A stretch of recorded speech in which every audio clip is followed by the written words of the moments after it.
మాగా make America great again ఇది Trump చెప్పుకునే మాట. వాళ్ళ దేశాన్ని మళ్ళీ పునర్వైభవం తెస్తా అంటున్నాడు. తప్పే ఉంది.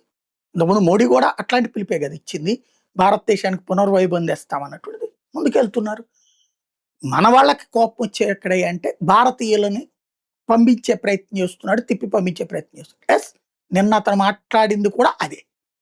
మనం నిజంగా ఆ మాటలో తప్పేమన్నా ఉందే?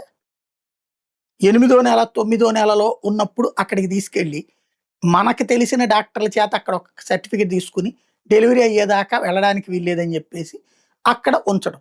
బిడ్డని కనటం. బిడ్డని కన్నారు కాబట్టి పుట్టిన బిడ్డకి పౌరసత్వం, ఆ బిడ్డని చూసుకోవడానికి తల్లిదండ్రులకి. ఈ తల్లిదండ్రులని తోడు ఉండటానికి ఇంకొకడు. అతను చెప్తోంది అదే కదా! ఇందులో తప్పేమన్నా ఉందా? ఇప్పుడు చాలామంది వెనక్కొచ్చేయడానికి సిద్ధపడుతున్నారు. ఎందుకని? ఈ మాగా సిస్టమ్ దగ్గర నుంచి ఒక నెగెటివ్ వచ్చింది. ఇప్పుడు ప్రతి దేశంలో ఈ ప్రాబ్లమ్ వస్తుంది. కెనడాలో శరణార్థులను పంపించేయాలంటున్నారు. బ్రిటన్‌లో శరణార్థులు పంపించారు. ఎక్కడికక్కడ ఎందుకంటే చిన్నా చితక ఉపాధి అవకాశాలు అక్కడ దొరుకుతున్నాయి. పెద్ద ఉద్యోగాలు దొరకట్లేదు. ఈ చిన్నా చితక ఉద్యోగ అవకాశాలు తక్కువ జీతంతో పనిచేసేటటువంటి భారతీయులు వలన ఎక్కువగా కోల్పోతున్న మన కడుపు పంట ప్రపంచవ్యాప్తంగా వస్తుంది. ఎందుకని? వాడికి $15, $20 వచ్చే చోటన మనం $5, $10కే పనిచేస్తున్నాం.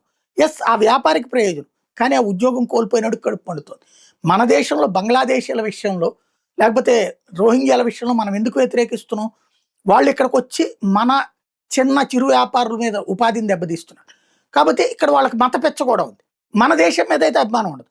ట్రంప్ అదే అంటున్నాడు. అమెరికాకెళ్ళినటువంటి భారతీయులు, చైనా వాళ్ళకి అమెరికా పట్ల ప్రేమ ఎందుకు ఉండదు? అమెరికా ఇప్పుడు భారతదేశం నా మాతృభూమి అని గర్వంగా ఫీల్ అవుతాం. అమెరికా నా మాతృభూమి అనం కదా!